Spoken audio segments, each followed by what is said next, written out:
गरी चल्छ पितृ शब्द करू यस्तै गरी चल्छ भ्रातृ शब्द करू यस्तै गरी चल्छ जामातृ शब्द करू है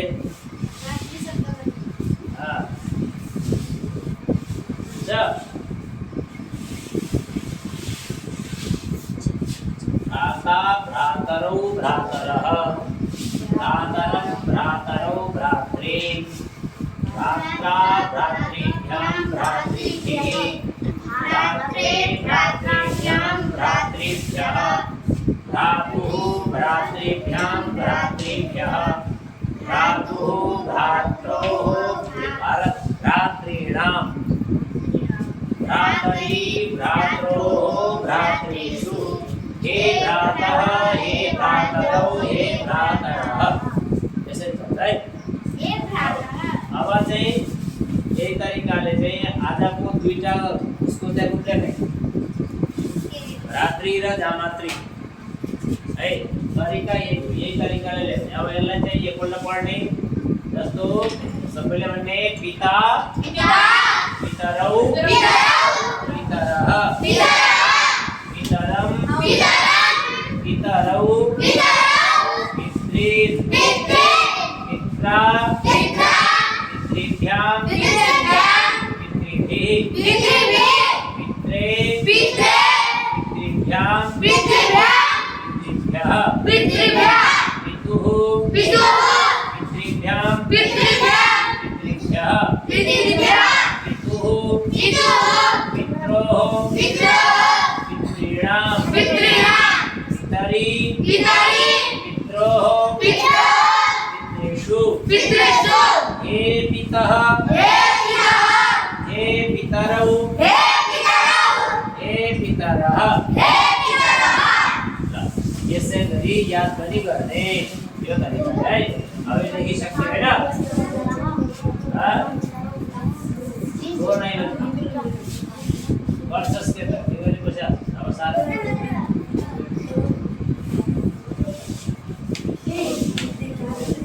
सबै देखिसके आउनुपर्छ अनि बोल्छ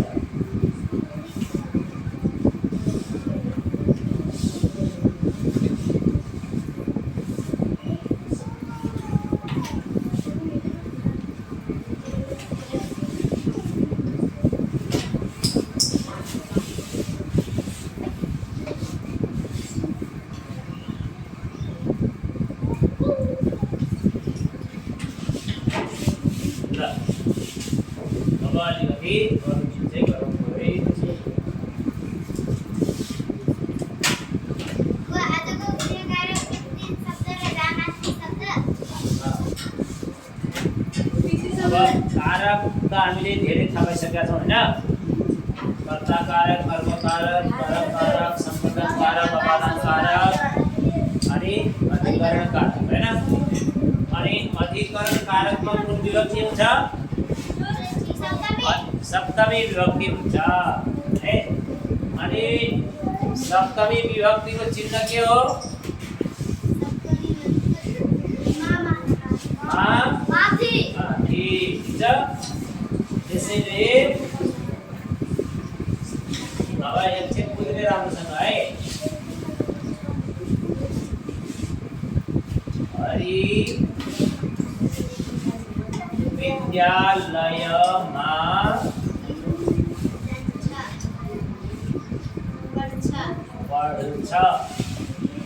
हरि विद्यालयमा पढ्छ। अब विद्यालय शब्दको रूप त लेखेको छैन के आउँछ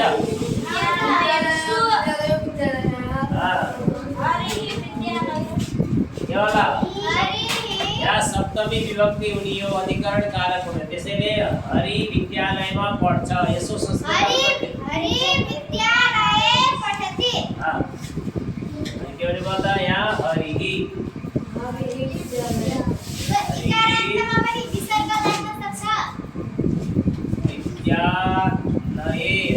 विद्यालय विद्यालय विद्यालय सप्तमी विभक्ति यहाँ मात्र यस्तो यही हुन्छ ध्यान राख्नु।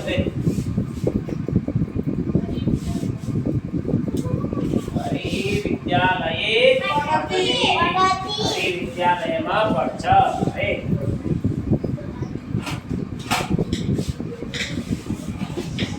जस्तै घरमा लुगाहरू छन्। अब यहाँ कसैले घरमा लुगाहरू छन् यसको संस्कृत के होला? गृहे लुगाहरू छन्।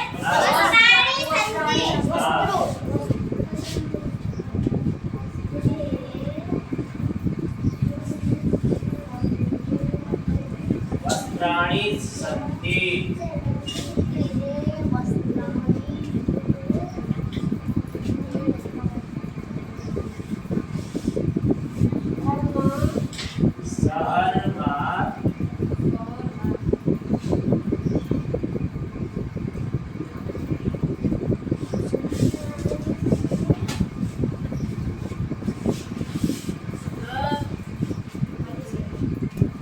शहरमा मानिसहरू छन्।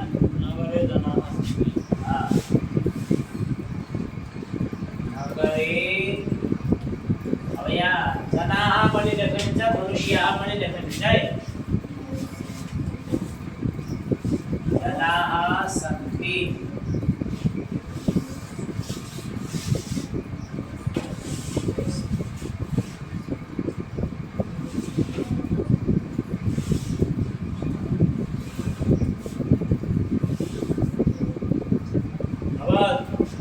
अर्को यो त शब्द विभक्ति यसरी हुन्छ भनेर हैन। मा माथि जहाँ चाहिँ चिन्हहरू हुन्छ जुन वाक्यमा अथवा जुन शब्दमा मा अथवा माथि लेखिएको हुन्छ त्यहाँ चाहिँ के हुन्छ त? सप्तमी विभक्ति हुन्छ। सप्तमी विभक्तिमा शब्दको सप्तमी विभक्तिकै रूप चल्छ। ठीक छ। अब त्यस्तै अर्को नियम चाहिँ के छ भने जस्तो कसैका विषयमा कसैका बारेमा हैन नेपालीमा है रामका विषयमा रामका बारेमा त्यस्तै यस्ता शब्दहरू जहाँ हुन्छन् भने त्यहाँ पनि के हुन्छ? सप्तमी विभक्ति नै हुन्छ है। जस्तो यहाँ चाहिँ हामी एउटा के गर्न सक्छौँ? मोक्षका बारेमा हैन के का बारेमा? मोक्षका बारेमा। मोक्षका बारेमा इच्छा छ। मोक्षका बारेमा इच्छा छ। अब यहाँ चाहिँ कसरी हुने भयो त? अब मोक्षका बारेमा मा त बारेमा मात्रै आएको छ नि त। यहाँ मोक्षका मात्र आएको छैन। तर यहाँ के भन्छ भने बारेमा विषयमा यदि आउँछ भने अगाडिको शब्दमा चाहिँ के हुन्छ? सप्तमी विभक्ति। यो शब्दमा सप्तमी विभक्ति हो है। त्यसैले के हुने भयो त? यहाँ मोक्षका बारेमा के हुने भयो त? मोक्षे हुने भयो। के हुने भयो? मोक्षे। अब बारेमा चाहिँ लेखिराख्नु परेन है फेरि। यति लेखेपछि बारेमा अलग्गै लेख्न परेन।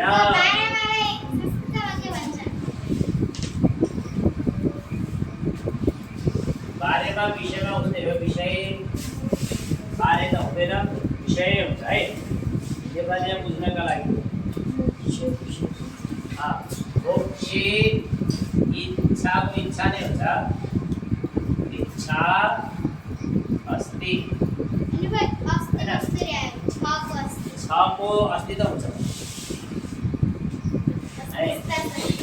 मोक्षे इच्छा अस्ति है। त्यस्तै गरेर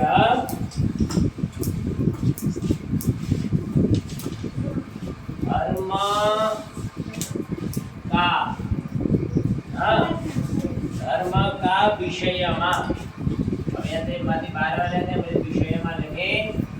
धर्मका विषयमा अभिलाषा छ। अभिलाषा छ। अभिलाषाको अर्थ के हो? चाहना। अभिलाषाको अर्थ चाहना। धर्मका विषयमा अभिलाषा छ। अभिलाषा संस्कृत शब्द नै हो अनि त्यसैले यहाँ अभिलाषाको अभिलाषा नै हामी लेख्न सक्छौँ है। अभिलाषा के लेख्ने? अभिलाषा संस्कृत शब्द हो। त्यसैले अब के हो त यहाँ पनि विषयमा छ भने यसमा માં નહીં કેવડે શબ્દ ને વિરોધ કેવડે ધર્મ માં કેવડે હોતા ધર્મે ધર્મે आओ बेटा अभिलाषा अभिलाषा अस्ति धर्मे अभिलाषा अस्ति है अनि अब यहाँ चाहिँ अभिलाषा छ यसमा कहिले काहीँ चाहिँ हामी अभिलाषा पनि बनाउन चाहिँ सक्छौँ है फेरि त्यो पनि समस्या हुँदैन त्यसको अवस्थामा हामी अभिलाषा पनि लेख्न सक्छौँ अभिलाषा पनि ठिक छ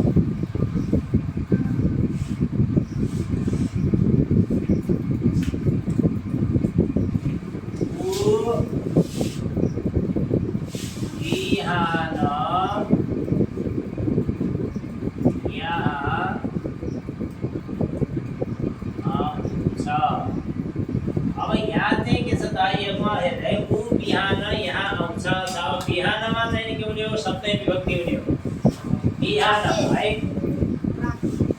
अनि अब प्राते चाहिँ रूप चल्दैन है फेरि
सायं पनि लेख्न चाहिँ सक्छौँ तर सायंकाल अथवा सायंकाले हैन सायं मात्रै पनि लेख्न सक्छौँ तर सायंकाले तत्र गच्छति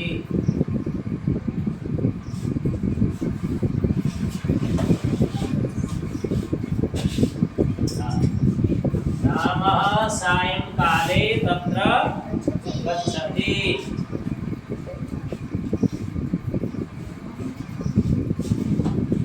मोहन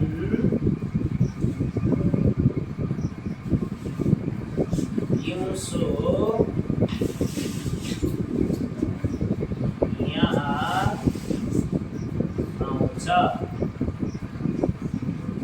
मोहन दिवसो यहाँ आउँछ यसो के होला त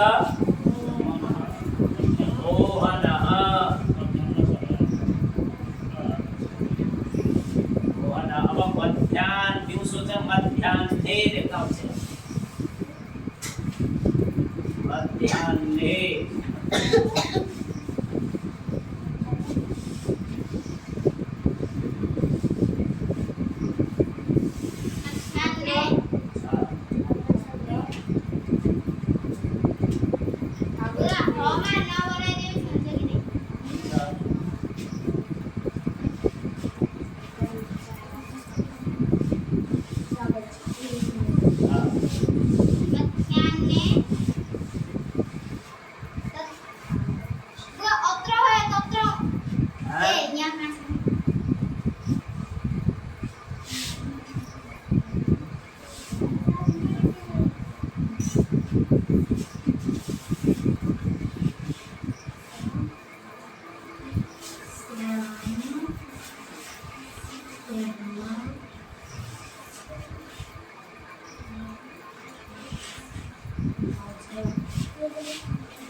श्याम रात्री शुद्ध उयो अहिले शुद्ध अनि यहाँ के भन्छ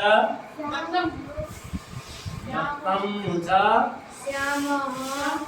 श्यामः नक्त शब्दको शब्द विभक्ति यहाँ के हुन्छ अथवा रात्रि शब्दको के हुन्छ चाहिँ रात्रौ रामः श्यामः रात्रौ रात्रि शब्दको शब्द विभक्ति दिएको छ र रात्रौ हुन्छ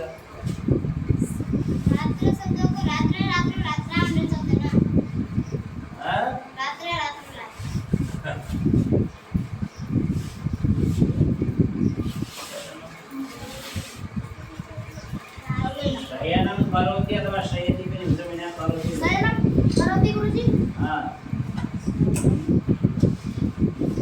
श्यामः रात्रौ शयनं करोति त्यसरी चाहिँ भन्छ है। अब एउटा कुरो के भने यहाँ चाहिँ नक्त शब्दको रूप चल्दैन त्यसैले शब्द विभक्ति हुँदैन नक्तको नक्त नै हुन्छ नक्तम नै हुन्छ है ठीक छ। सायनको पनि रूप चल्दैन काल शब्दको रूप छ त्यसैले प्रातः काले प्राते हुँदैन त्यसैले के भयो प्रातः काले काल शब्दको चाहिँ रूप चल्छ र प्रातःको रूप चल्दैन सायनको रूप चल्दैन ठीक छ। अनि यसको रूप नचल्ने हुनाले सायंकाले प्रातःकाले भयो ठीक छ। अनि नक्तमको नक्तम नै हुन्छ नक्तमको रूप चल्दैन नक्ते हुँदैन त्यसैले मैले के लेखेँ रात्रौ लेखेँ। अनि यहाँ चाहिँ श्यामः नक्तम शयनं करोति चाहिँ लेखेको छ नक्तमको नक्तम नै हुन्छ ठीक छ त्यसैले हो।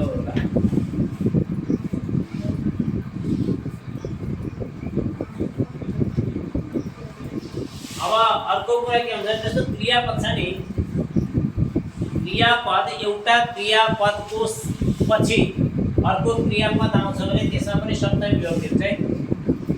एउटा क्रियापदको पछि अर्को क्रियापद आउँछ भने के हुन्छ सप्तमी विभक्ति हुन्छ। अब त्यसको एक दुईवटा उदाहरण गरेर आजलाई गर्छौँ।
अब यहाँ पनि गए क्रियापद छ अनि यहाँ पनि गए क्रियापद छ देखेन दुई ठाउँमा एउटा वाक्यमा दुईपल्ट के छ क्रियापद छ गए अनि गए दुईटा छ राम वन गएपछि भरत गए वन गए भन्न बुझ्यो है त्यहाँ अनि यहाँ चाहिँ के हुने भयो त राम को साथमा राममा पनि सप्तमी विभक्ति भइहाल्ने भयो यसरी गर्दा यहाँ चाहिँ है के हुने भयो रामे के हुने भयो रामे वनको वनम नै हुन्छ वनम। अब यहाँ चाहिँ गएपछि छ नि त गएपछिमा पनि के हुने भयो त गते रामे वनम गते। अब भरत गए भन्ने छ नि त अनि के भने बता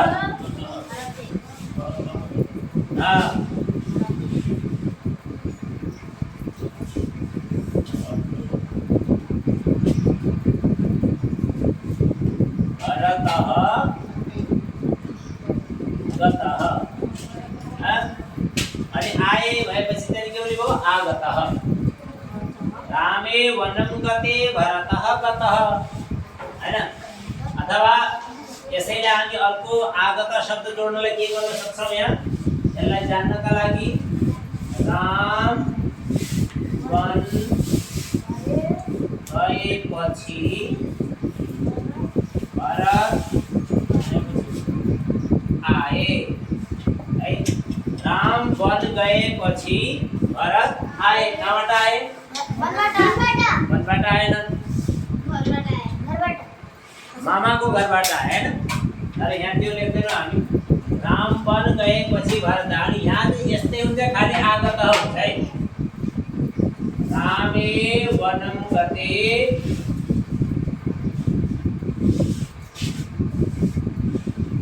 भरतः आगतः हुन्छ है माथि के थियो गए थियो हैन गएपछि तल चाहिँ आए भनेछ त्यसैले रामे वनं गते भरतः आगतः यसरी चल्छ है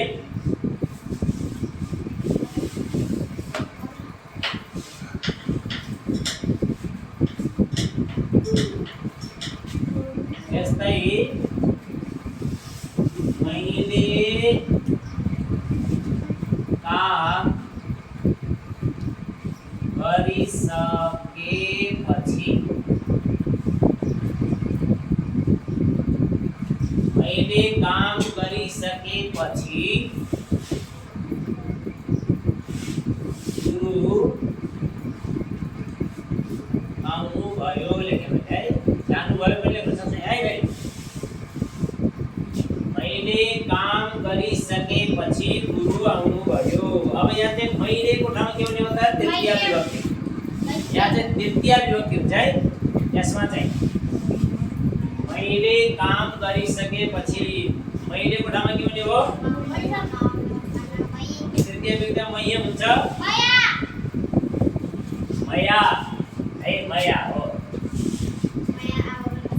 मया अनि काम गरिसकेपछि त्यहाँ अब काममा चाहिँ सप्तमी विभक्ति हुने हो के फेरि कार्य कार्य मया कार्य हैन गरिसकेपछि छ कि छैन कार्य अनि यहाँ चाहिँ के लगाउँछौ कृते मया कार्ये कृते गुरुः आगतः आगतः यस्तो है मया कार्ये कृते गुरुः आगतः अब यहाँ चाहिँ आउनुभयो अब जानुभयो बनाउँदा चाहिँ के हो मया कार्ये कृते गुरुः गतः बुझ्यो यो तरिकाले यसरी चाहिँ यसका रूपहरू चाहिँ बन्छन् चल्छन् है त्यस्तै राम आएपछि सीता पनि आइन्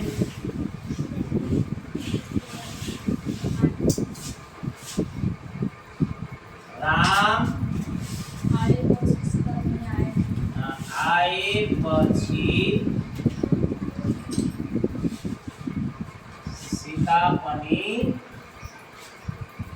आइन् अथवा आउनुभयो यसलाई आइन् लेख है राम आएपछि सीता पनि आइन् अनि यहाँ चाहिँ के हो त राममा पनि सप्तमी विभक्ति वाला रामे के हो रामे अनि आएपछिमा पनि के हो माथि के लेखेको हामीले गते छ नि त्यस्तै यहाँ पनि भयो आगते के हो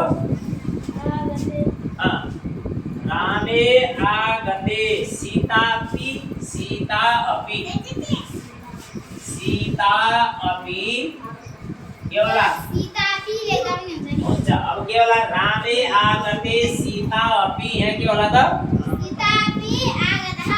आगतः सीता के हो पुल्लिङ्ग स्त्रीलिङ्गमा आगतको के भएछ आगता आकार भएछ रामे आगते